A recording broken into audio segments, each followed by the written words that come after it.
Sa nakaraan nating kwento tagumpay na napatay ni Kang Wu si Reynold, at nagkunwari siyang naghihinagpis ng dumating na sa lugar si Nagaya.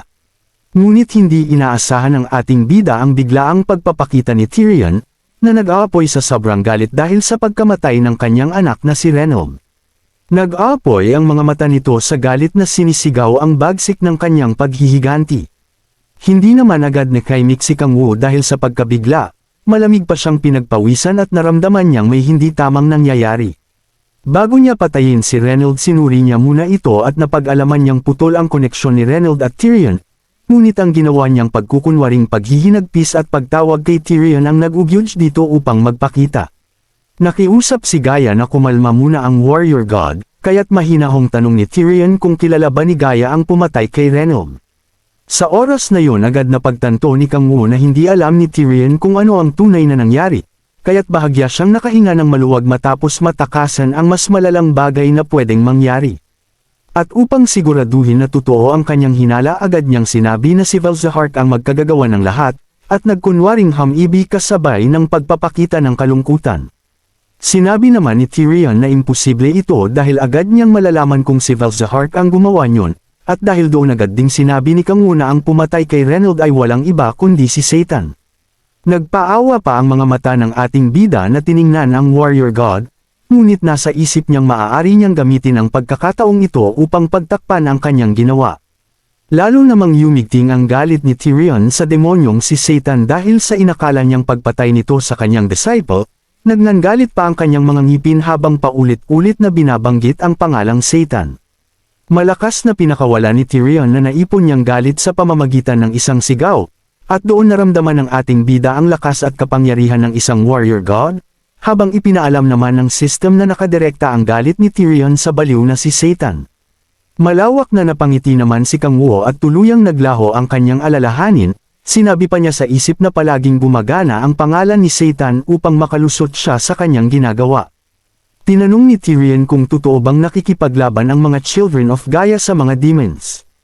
Agad namang sagot ni Kang Wu tungkulin nilang protektahan ang buhay at mapabagsak ang demonyong si Satan. Agad namang tanong ni Tyrion kung mapapagkatiwalaan ba niya ang ating bida. Nakangiting sinabi Gaia na wala ng iba pang hero ang nararapat liban kay Kang Wu, dahil siya ang pinakamalungkot kaunahang naghinagpis sa pagkamatay ni Reynold. Agad itinanong ni Tyrion kung ano ang pangalan ng ating bida na mabilis din namang sinagot ni Kang Wu. Matapo yun sinabi pa ni Tyrion na ipinauubaya na niya ang espada ni Reynold sa ating bida. Ayon kay Tyrion ang espadang ito ay tinatawag na Delin na isang divine relic, at taglay nito ang kanyang kapangyarihan bukod dun plano din ni Tyrion ang lahat niyang kapangyarihan sa ating bida. Kasabay nun mas lalong nagliwanag ang nakalutang na espada, sinabi pa ni Tyrion na papal-abesan niya ang kanyang lakas kahit kapalit pa nito ang kanyang buhay.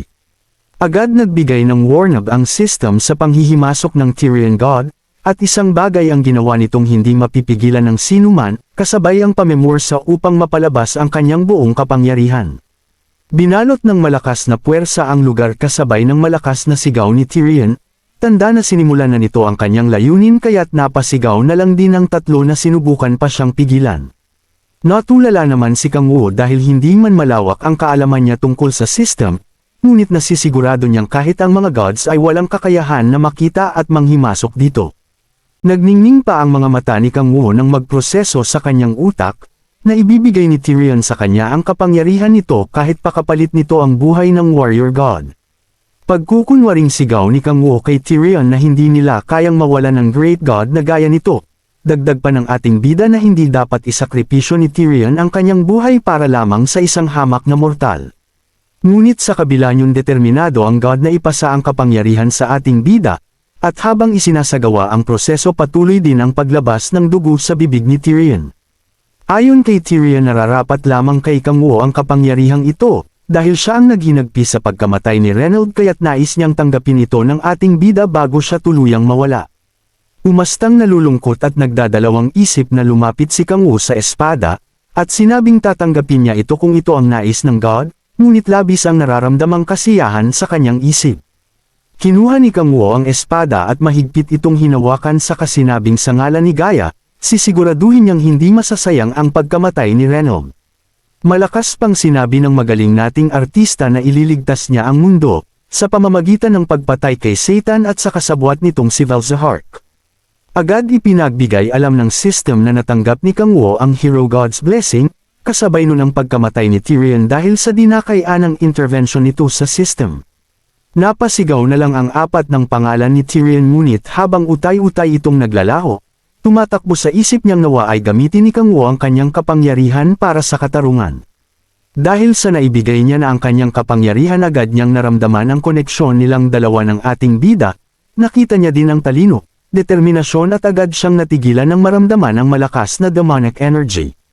Hindi lang ito basta demonic energy kundi nag-umapa na enerhiya na matatagpuan lang sa demonic sea. Nang makita yun na pagtanto ni Tyrion na naloko siya ng ating bida dahil ang master ng demonic sea ay walang iba kundi di Kang Wu. Napangisi si Kang Wu na animoy ng Osar at sinabi kay Tyrion na huli na ng mapagtanto nila ni Reynold ang mga bagay-bagay.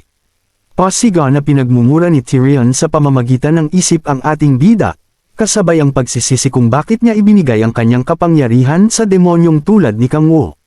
Malawak na ngiti nag-iginanti ni Kang Wu sa mga sinabi nito saka sinabing walang sino man ang nagsabi kay Tyrion na piliin siya, dagdag pa niya na si Tyrion ang tanga dahil nagpaloko ito sa kanya. Pang-osar pang-saad ni Kang Wu na wag masyadong malungkot si Tyrion, dahil tutupadin pa din naman niya ang pangako niyang papatayin niya si Satan. Unti-unti hinihigop ng demonic energy ni Kang Wu si Tyrion ngunit walang tigil pa din ang pagpumiglas nito. Tanong pa niya na kung hindi si Satan si Kang Wu ay sino ang kanyang kaharap. Sinabi pa ni Tyrion na kailangan niyang sabihin ang lahat ng ito kay Michael. Inis na saad naman ni Kang Wu na puwet ni Tyrion sa kasinabing ibigay nito sa kanya ang natitira nitong kapangyarihan. Sa galit ni Tyrion kasabay ng matalim na tingin ginamit niya ang natitirang lakas at sinubukang pigilan ang ating bida, kaya't bigla na lang mas lalong nagliwanag ang espadang hawak ni Kang Wu at animoy naglabas ito ng napakalakas na batahe ng kuryente. Direktang damaloy sa katawan ni Kang Wu ang malakas na puwersa kaya't napasigaw sa pag-aalala si Gaia at Sehon. Sa kabilang banda napangiwit naman si Kang Wu sa sobrang sakit ng nararamdaman, dahil sa ginawang pagpipigil ni Tyrion bago pa tuluyang makuha ni Kang Wu ang kanyang kapangyarihan, na huling alas ng God bago tuluyang pumanaw. Ramdam ni Kang Wu na naiiba ang enerhiyang nilalabanan niya ngayon kaya't napapamura na lag siya sa isip. Sa oras na yun alam niyang hindi niya matatagalan ng ganoong kalagayan kaya't agad siyang nag-isip ng paraan. Naisip ni Kang Wu na puwersahang kunin ang kapangyarihan at ailalag sa natitirang puwersa ni Tyrion, at doon agad niyang pinaganya ang power of gluttony habang nakahawak pa din sa espada. Ipinagbigay alam ng notification umipsakto ang mana of loving demon, ngunit hindi pa ito tuluyang napapaltan ng demonic energy kaya't agad na tanong ng system kung itutuloy ba ni Kang Wu ang kanyang binabalak hakbang. Halata naman ang matinding paghihirap sa mukha at reaksyon ng ating bida, sinabi pa niya sa system na wala siyang pakialam sa kahihinatnan nito at ang nais niya ay agad itong simulan at matapos ng mabilis. Sinimulang i-convert ng system ang enerhiya ni Tyrion upang maging demonic energy, nang sa ganun ay tuluyan itong makuhang lahat ni Kang Wu. Malakas na sigaw naman ang nagawa ng ating bida dahil sa halos di makayanang tindi ng enerhiya, at sa mismong kinatatayuan niya ay nagkaroon pa ng malaking pagsabog. Sa isang banda napasigaw naman si Grace nang may pag-aalala, susubukan pa sana nitong lumapit sa ating bida ngunit agad siyang pinigilan ni Sehon.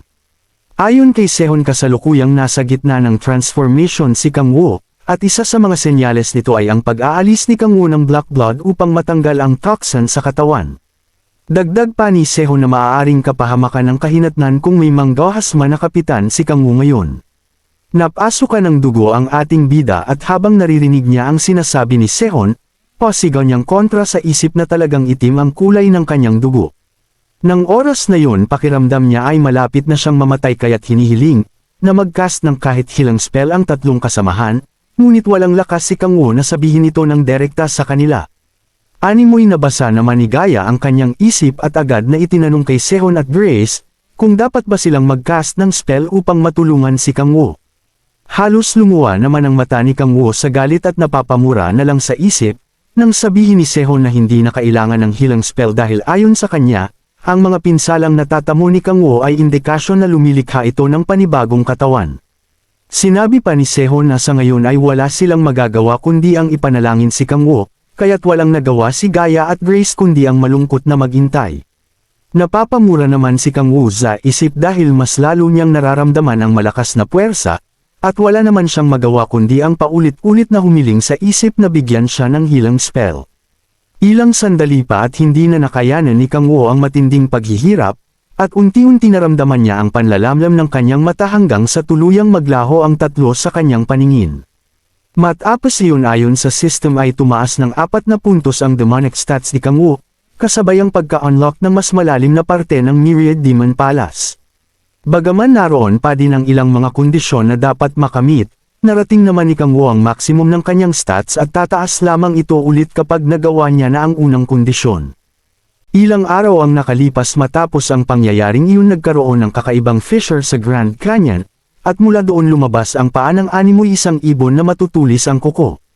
Hindi lang isa kundi 3 malalaking god ang nagpakita at tuluyang lumapag sa Earth. Sinabi ng kulay pulang ibon na ito na marahil ang Earth na sinasabi sa kanila ni Lucifer, nakatayo ang 3 sa itaas ng bundok habang nagliliwanag ang mga pakpak at nakatanaw sa malawak na parang. Ayon sa pulang ibon ramdam niya ang kalat na enryon ng kapangyarihan ni Tyrion sa paligid, at indikasyon lamang ito na tuluyan nang ang namatay ang god na si Tyrion. Osek naman na ibon na wala siyang pakialam kung mamatay man ang isang low god, na agad namang sinang-ayunan ng berdeng ibon at sinabi pang ang importante ay kung sino ang pumatay dito. Sinabi naman ng pulang ibon na narinig niyang may mga tagasunod si Gaia sa Earth, kaya't maaaring may alam ang mga ito sa kung ano ang nangyari. Tanong naman ng dilaw na ibon kung maaari ba nilang patayin ang tinutukoy na tagasunod ni Gaia.